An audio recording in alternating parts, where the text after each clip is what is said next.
Chapter 4: Understanding the Traditional Narrative of the Claudian Invasion. Cassius Dio provides the most substantial and significant source for our traditional understanding of the Claudian invasion of Britain.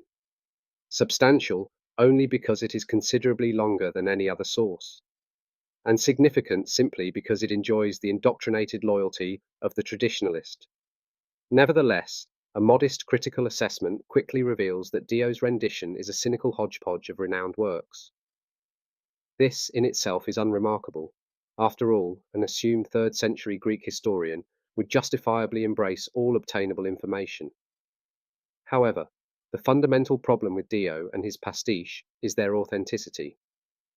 As already concluded in the preceding chapter on source reliability, Dio and Tacitus are historically invisible before their respective Renaissance publications. Although this uncomfortable fact is flippantly ignored by traditionalists, it significantly undermines the authenticity and credibility of the sources attributed to Dio and Tacitus. Moreover, an examination of Dio's report on the Claudian invasion fails to salvage any vestige of authenticity that his devotees may hold on to. In fact, it confirms that the works of Dio were written after the 12th century and during the Renaissance. The dearth of competing narratives on the Claudian invasion prior to the Renaissance fostered intrigue in this relative void, which Dio's composer cynically filled. The timing and circumstance of his feigned revelations and the consequent appropriation of benign archaeological finds are telling. Besides Suetonius's brief record, written in the 2nd century, there is no additional or verifiable classical literary source of the event. Geoffrey of Monmouth introduces an alternative rendering in the 12th century, which he claims to have transcribed from an ancient Brittonic book. The penultimate contribution to the Claudian invasion narrative is meagre, but nonetheless vital to subsequent imaginings of Dio. It materialized in one sentence: never before seen, read, or quoted before 1470. It emerged from within the feverishly received first publication of the Annales, the spuriously discovered manuscripts of the contrived author of antiquity, Tacitus. John of Salisbury first introduced the fictitious Tacitus in the 12th century as part of his farcical trio of ancient authors, who he facetiously claimed had written on tyrannicide: Tacitus, Serenus, and Tranquillus, silent, serene, and peaceful. His joke evidently went undetected, but was unfortunately taken up as fact by Peter of Blois, and subsequently by the humorless humanists of the Renaissance. Nevertheless, Tacitus's tantalizing snippet of imagined history read: Aulus Plautius, whose ovation after the British campaign I recorded earlier. It appeared in the typical vein of fraudulent humanist discoveries of antiquity, where an item's authenticity was deemed more plausible if it appeared fragmentary or suitably distressed. Consequently, it is unsurprising that no such record was forthcoming. It never existed. The continued and predictable absence of any such record emboldened the creator of Dio and provided him a linchpin from which to hang his historical fiction in 1548. Dio's provision of the traditional narrative on the Claudian invasion reads: Aulus Plautius, a consular governor, led an expedition to Britain because a certain Bericus, who had been driven out of the island as a result of an uprising, had persuaded Claudius to send a force thither. He landed on the island without opposition, for the reports which reached the Britons had led them to suppose they would not come. Consequently, they had not mustered.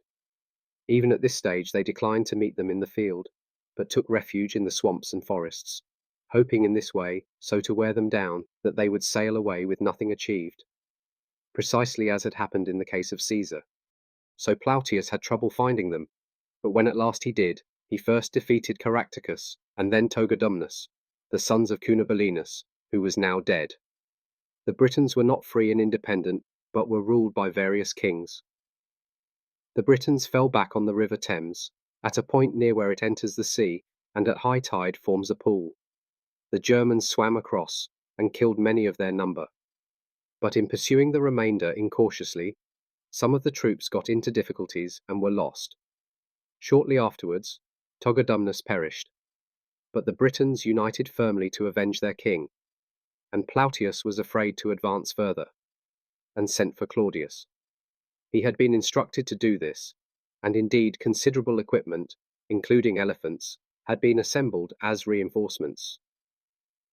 Crossing over to Britain, Claudius joined the troops that were waiting at the Thames. He took command and crossed the river and engaged the barbarians who had assembled to oppose him. He defeated them and captured Camulodunum, the capital of Cunobelinus, putting the people under the control of Plautius, and hastened back to Rome. The Senate, on hearing of this achievement, voted him the title Britannicus and gave him permission to hold a triumph. They also voted an annual festival to commemorate the event and decreed that 2 triumphal arches should be erected, one in Rome and one in Gaul, from where he crossed to Britain. Dio's immediate injection of Caesar's commentaries is glaringly obvious, and he knowingly guards against this patent similarity in the conclusion of his opening clause, where Dio has Bericus, who had been driven out of the island, persuaded Claudius to send a force thither. Caesar has Mandubratius, who fled for the protection of Caesar in Gaul, entreated him to invade. Dio then seamlessly repeats Caesar's unopposed second landing in Britain and reiterates the natives' employment of guerrilla tactics, such as hiding in woods and attacking over-enthusiastic legionaries who pursued them incautiously.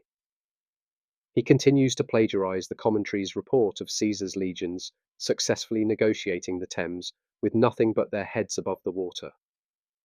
However, the commentaries record that, having crossed the river, Caesar and his troops were harassed by the British charioteers, which ultimately frustrated their progress and success.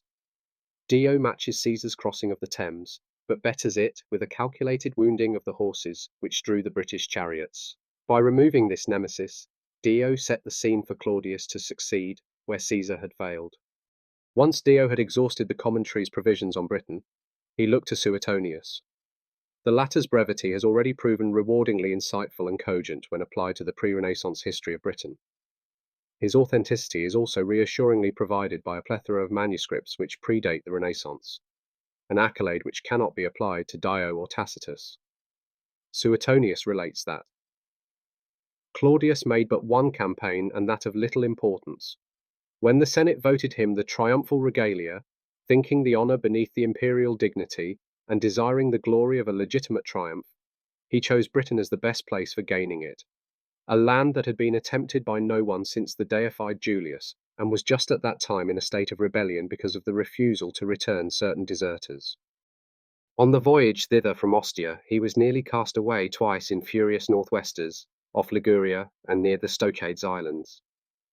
Therefore, he made the journey from Massilia all the way to Gessoriacum by land, crossed from there, and within a few days, and without any battle or bloodshed, received the submission of a part of the island, returned to Rome within 6 months after leaving the city, and celebrated a triumph of great splendor.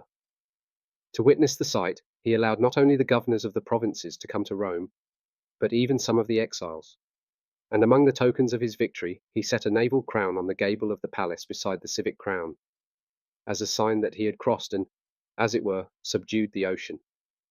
Those who had won the triumphal regalia in the same war followed his chariot in a carriage. It appears that, according to Suetonius, and prior to his expedition to Britain, Claudius was without any remarkable military campaign credentials. Nonetheless, he evidently desired to better the achievements of his forefathers. It seems improbable that Claudius was simply being overly optimistic, nonchalant, or naive, but rather that he envisaged, or at least executed, an enterprising approach to achieving this aim. Despite being our nearest contemporary source, Suetonius provides absolutely no details as to how Claudius achieved Britain's submission within a few days and without battle or bloodshed. If nothing else, however, this confirms that the successful expedition was concluded in an unconventional manner. Claudius' objective was to reinstate the tribute paid by Britain to Rome, which had recently been withheld because of Rome's protection of the perceived pretender, Adminius. Claudius was apparently successful in this endeavour. However, and according to Suetonius, this was patently not achieved through any success on the battlefield. Britain's resumption of tributary payments without battle or bloodshed allows for only one eventuality. Britain's reason for withholding its tribute was satisfied. If Claudius had met with anything other than military defeat, Suetonius would have reported it. Claudius's exceptionally short campaign and the unambiguous absence of any military prowess suggests in fact that he capitulated and made prudent and attractive concessions. Claudius's success was evidently diplomatic rather than military. Moreover, the mannered resolution between the belligerents is reflected in Suetonius's report on Claudius's triumph. It was expectedly celebrated in great splendor. However, the only recorded token of his victory was the introduction of a naval crown on the gable of the palace beside the civic crown, representing his successful trip across the ocean. Unlike Dio, Suetonius makes no allusions to monuments or coins representing a military success in Britain.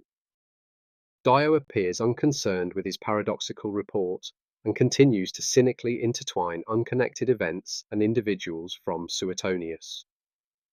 A pivotal figure in Dio's incredibility is Aulus Plautius. The fabulous conflation of Claudius' triumph with Plautius' ovation is solely derived from Tacitus 80 years earlier. In fact, Claudius' triumph and Plautius' ovation are totally unrelated within Suetonius's The Life of Claudius. The event's patent disunion is clearly demonstrated by the volume and variety of information and themes which separate them within Suetonius's text. The intervening material pertains to a comprehensive list of projects and behaviors attributed to Claudius, and covers grain supply, public works, aqueducts, distribution of largesse to the people, gladiatorial shows, touching religious ceremonies, judicial practice, and much more. In reality, Plautius's ovation is only provided by Suetonius amongst examples of Claudius freely conferring honours and triumphs upon the undeserving. Quote, Claudius gave the triumphal regalia to Silanus, his daughter's affianced husband, who was still a boy, and conferred them on older men so often and so readily that a joint petition was circulated in the name of the legions, praying that those emblems be given the consular governors, to prevent their seeking all sorts of pretexts for war. To Aulus Plautius he also granted an ovation. It is unlikely that Dio coincidentally conflated distinctly separate elements of Claudius, but rather that he repeated Tacitus. Dio also repeated the first imaginings of Plautius as Britain's first consular governor, which emerged in 1476 with the second publication of Tacitian discoveries, Agricola.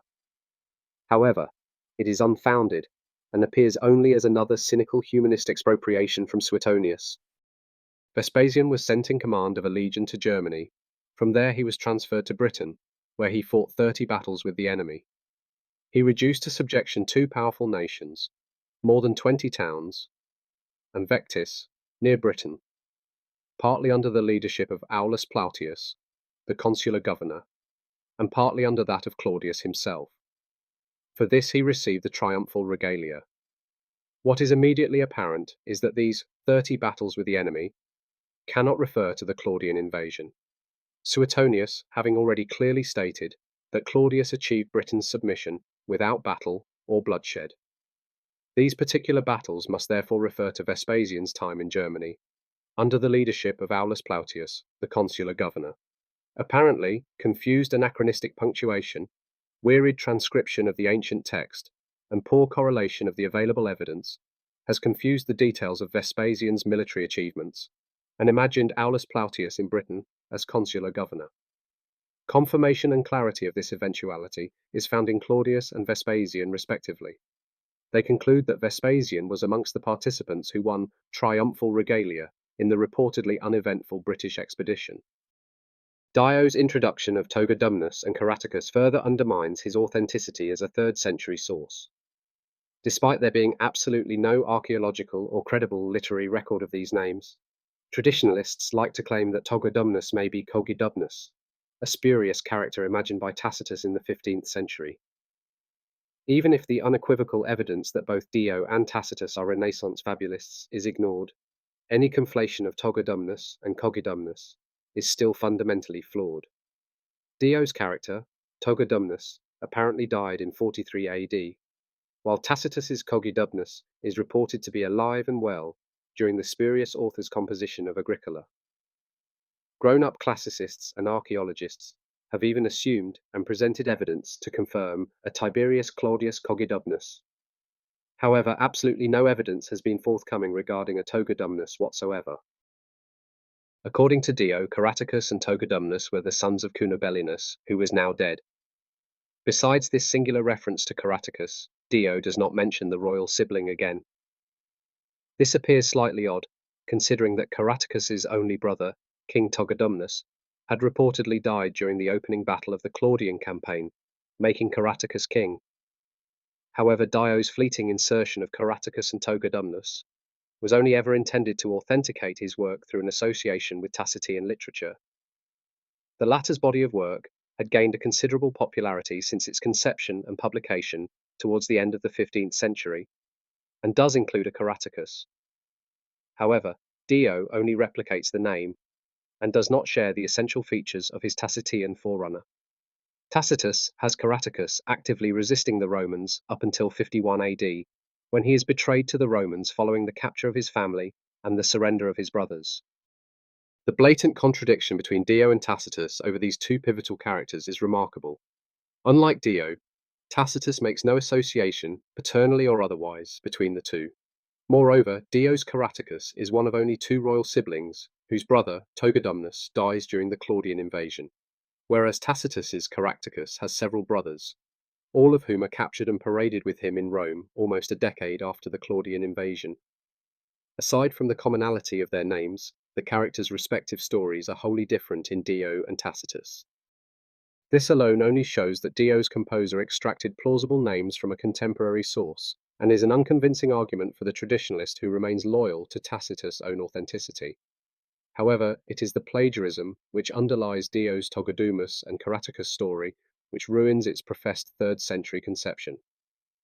Besides the names stolen from Tacitus, the source of the two characters and their story has been unmistakably lifted from the 12th century work of Geoffrey of Monmouth. Indeed, Dio's confusing pastiche can be readily unpicked and understood by reading Geoffrey's transcription of the Claudian invasion. Geoffrey writes, and Dio copies, that Cunobelinus had two sons, Guiderus and Arviragus, and when the old king died, Guiderus became king. Dio simply substitutes Geoffrey's Guiderus and Arviragus for Tacitus's popularized British names, Togodumnus and Caraticus. Crucially and tellingly, Dio also repeats Geoffrey's report that Cunobelinus's eldest son died during the initial battle of the Claudian campaign, and that the Britons rallied behind a continued war effort. At this juncture, Dio abandons the 12th century source, which is not conducive to the Roman whitewash he wishes to portray, and returns to his elaborate misrepresentations of Caesarian and Suetonian sources. Nevertheless, Dio's cynical and surreptitious introduction and entanglement of a 12th century source, within his wider perversion of genuine ancient sources, betrays his fraudulence. His inclusion of popularized names from Tacitus' Renaissance publication removes any remaining credibility of being a genuine source of any era, never mind the 3rd century,